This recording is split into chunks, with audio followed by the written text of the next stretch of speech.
Hi guys, and welcome to a Pikmin Let's Play. This is Brady, and with me I have Rik and Mith. Yep. Hi.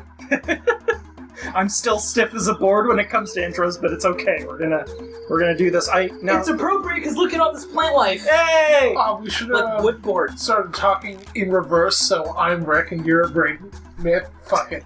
Nailed it. We are so good at this, guys. Start over! This is like LP, 8 or something? Yep. 9?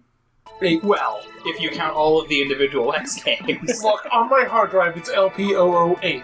Okay. Or not. So to my understanding, neither of you guys really know Pikmin at all. I literally, I know Olimar from Smash, and I know the Pikmin I know the general idea. Right, okay. I won't be surprised when you pick up a Famicom disc. Right. But I'm not going to understand all the Well, content. so the Famicom disc isn't going to be in this game. Well, that kind of thing. Right. But it's your show. You go. Right. So this is Captain Olimar. He's delivering carrots right now, I believe, is his cargo. I guess I knew less about Pikmin than I thought, because that looked like a rock to me. Well, that's the meteor that hits his ship. Oh! That's why you're here. Right. So, Captain Olimar's ship, the SS Dolphin, gets just straight fucked by a rock. That's a GameCube reference, yeah. Yes. Yeah! Intentional, yes. And I've never counted how many, flame balls come off of the main one, but I wonder if it's actually 30, because that's how many ship parts we have to collect. That'd be pretty cool. 31 counting the main body. Technically, yes, but you Well, if there are 31 fireballs coming down. Shut up. Right, yeah. You're technically right. So this is kind of a cool thing. Some people find this annoying, but when you start this game, you actually don't have camera controls at all. Like, I can't move the camera when I take control of Olimar. Okay. And I think it's just because, they want to keep it as you have no idea what's going on right now. No, that makes sense, especially because you've, just been dazed. Yeah. From orbit. I'm surprised they're even still alive. Yeah, so day one, you can't even lift off because the engine is gone. So the goal for day one is to get the engine back at the very least. Oh, can you theoretically leave on day one? Or two, I guess? No. It's impossible to leave until you have 25 parts. Okay. And it has to be 25 required parts, not the... Oh, so, parts aren't just, here's an arbitrary gear, it's each part is actually a part? Yes, and they each have, a description and a little name. So this is the cool thing. The planet is full of poisonous oxygen. This is actually true. Oxygen is poisonous. Even to us, oxygen is poisonous. So this is, a neat little... his species can't even breathe, but... I'm wondering if that was, intentional on scientific accuracy, or intentional as if, he's an alien, so, our atmosphere just don't work or whatever. I think it's a little bit of both. Yeah. So if you guys didn't notice, we are playing on the Wii version, and that's just because, to me, personally, for my playthrough, it has benefits. I've heard that that's just, it's a way to play it. From everyone. Yeah, it has significant benefits over the GameCube version, but the GameCube version also has its own perks, which we'll go into as I play through the game. I got this game on Christmas with my GameCube, along with Rogue One. Or Rogue Squadron, not Rogue One. Jesus. Spoilers! You guys, I can't believe R2-D2 is Lord Snoke the whole time. Holy Supreme shit. Leader Snoke! God damn it, I didn't even do my own joke right. Oh, man. So this is the onion. Iconic of Pikmin. I'm gonna knock down these petals while I wait for that guy to pop up. Almost Which guy? dick to pop. Oh, okay, yeah, I see him. Yeah. So this is what happens, Pikmins come out of the damn thing. Yep, pick 'em! Yeah! I'm catching on. Yeah. That's where the name comes from. You pick mans. I mean, technically you're right, but there is an in-game, in-universe reason why they're called Pikmin. No, nitpicky, don't worry about it. It's super not important. So every Pikmin type gets this little intro thing, and it's adorable, and... It's just like a Smash 4 intro, One day you will be in Smash. Red Sprout! But yeah, he names them Pikmin because they remind him of Pick carrots, which are from his planet. Oh god, it's not even a species of carrot, it's a brand name. Yes, it is. It's a brand name. Well, so, like, everything is super corporate in this series, right? For all of our species. Yeah. All the Hockatates, that's from Planet Hockatate, they're all extremely corporate. Just basic controls. I shall call them Pepsi Man. TM. Pepsi Man! Registered. Just all of the... Verizon Wireless presents a McDonald's subsidiary. Okay, so they're...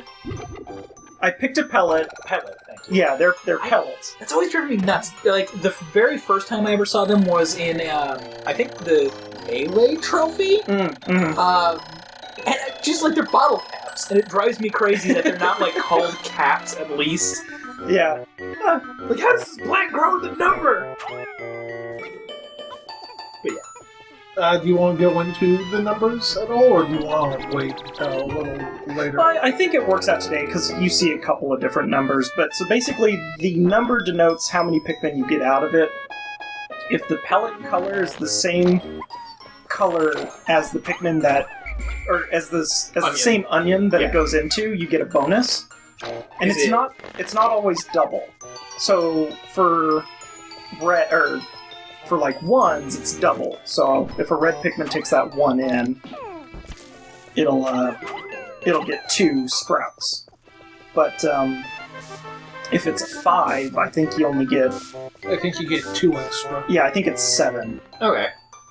And that goes up. The pellets go all the way up to 20 is the largest one, I think. Are there not 25s? No, there's not 25s. Should be 25, god damn it. I like the crop circle lines going on your landing. Yeah, and this is something cool, like, every level we go to has a different crop circle pattern that you wind up landing in, yeah. I can't remember, are those in 2 and 3? They show up in 2 just because most of 2's maps are remixed versions of these maps, which is super cool, because half the time they're like, this area has been expanded, and also you're playing on a mirrored version of it, or whatever. Isn't that also, like, it's the same planet and everything, so, like... Yeah. Okay. That's neat. Yeah. What? Did I not throw a 5th guy over there? You did not, Brady. I was actually going to ask about that. So the number also denotes how many are needed to carry it, correct? Most of the time. Yeah, with the pellets, yes. Yeah. But, no, well, that's specifically what I mean. Yeah. I don't Oh, there we go. Oh, this is gorgeous. You're really selling me on this game. So you didn't need a 5th at all! You needed 3! 2 of them aren't even doing work. Oh my god, that is 2 of them! That means like one of them is doing all of it. They're like ants. So much body strength. So I don't have to do this, I'm just like, I want them spread out for the cutscene, because I'm odd. I'm an odd person. But okay, I guess this is one fair thing I need to point out while we're on day 1. Pikmin has a pretty severe time limit to it.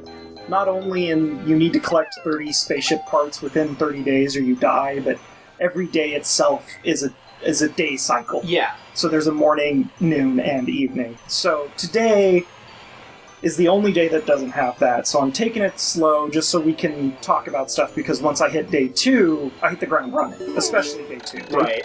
Day 2 to me is like the most stressful day, because my whole goal with day 2 is to just get as many parts as I need to get to the next area. Right. Okay. Which I'll go into when we hit that episode. So. Never distract yourself. Though. Right.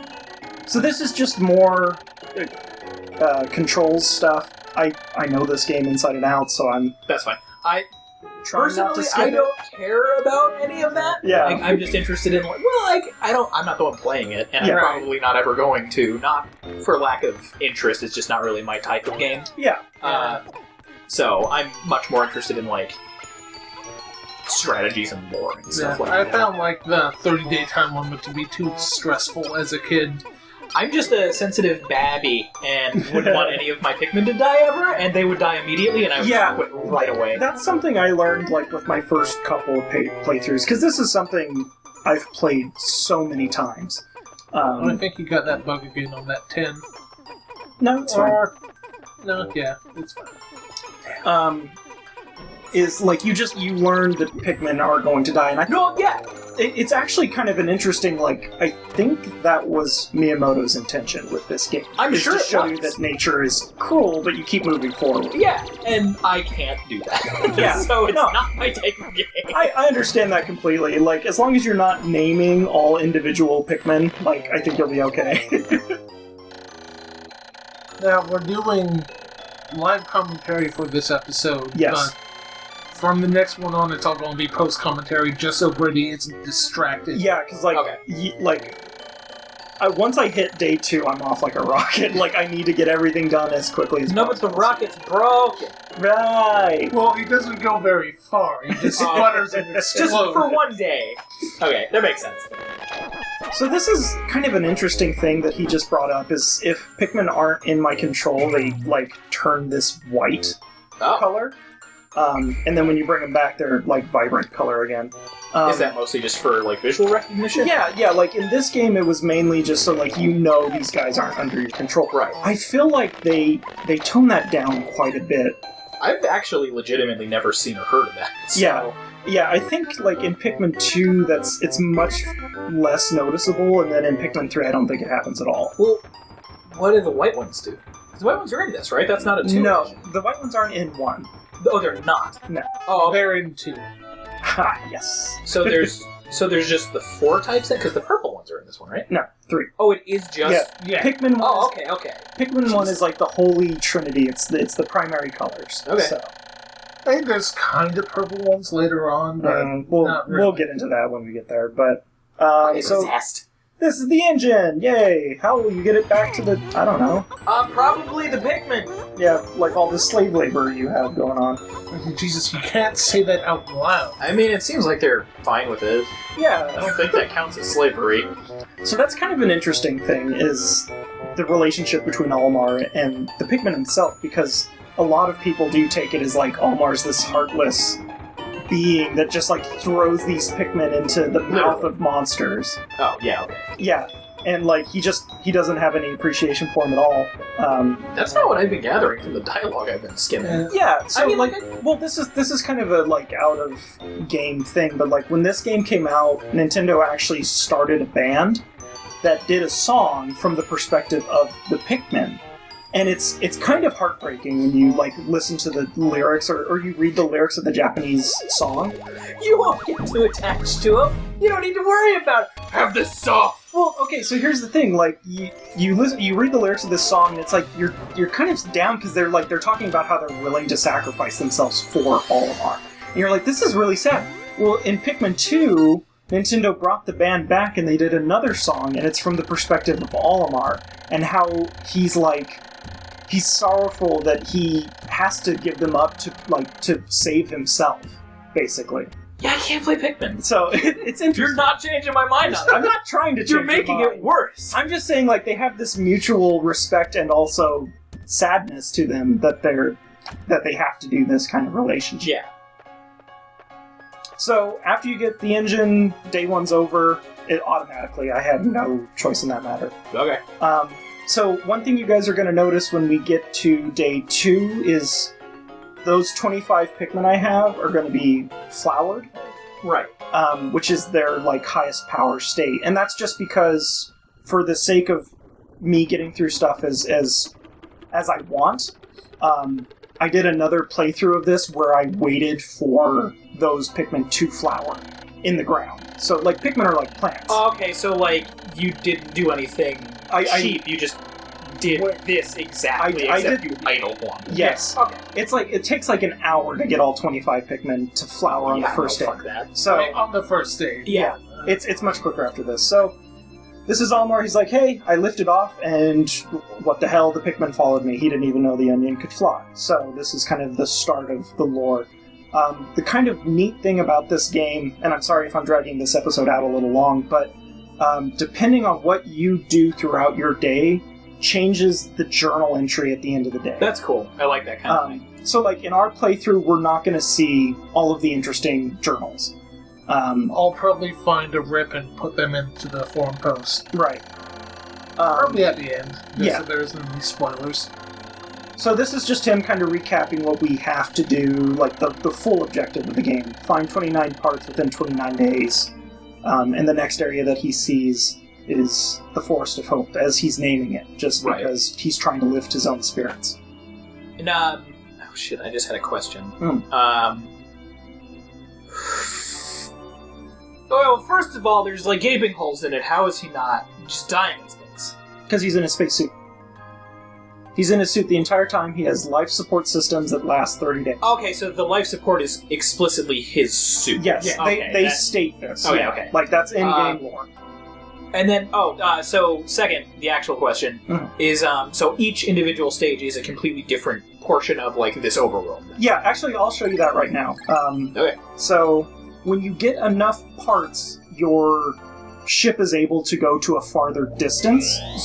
So it's literally, there's a world map, and it's like, oh, I can go here now. Can you... so if you revisit an area, is that just doing day one over again? Or? No. Okay. Like, no matter what, the day counts forward. So if I go here, the Forest of Hope, it's going to be day 2. If I go here, it's day 2. Okay. No matter what, it's day 2. Huh. So, yep, that's going to be the end of our first episode of Pikmin 1. I'm learning a lot. Yeah, this is going to be the longest episode, unless we have to have a discussion at the end of day on another day, just because I'm going to be running quick. We're still going to be talking throughout it, so like you guys can bounce questions off of me, but if I hit a cutscene or whatever, I'm going to be like, this is what's going on, basically. Okay. So I hope you guys enjoyed this. I'm really looking forward to playing through this, because this is a game that I thoroughly love, and this series is something I hold close to my heart, and I enjoy playing it, so hopefully it'll be something enjoyable for everyone to see. I can appreciate that mentality. I can't wait for it to crash right near the end, just like your last 2 games, Brady. Gotta go for tradition. Go for that hat trick. My childhood sucked.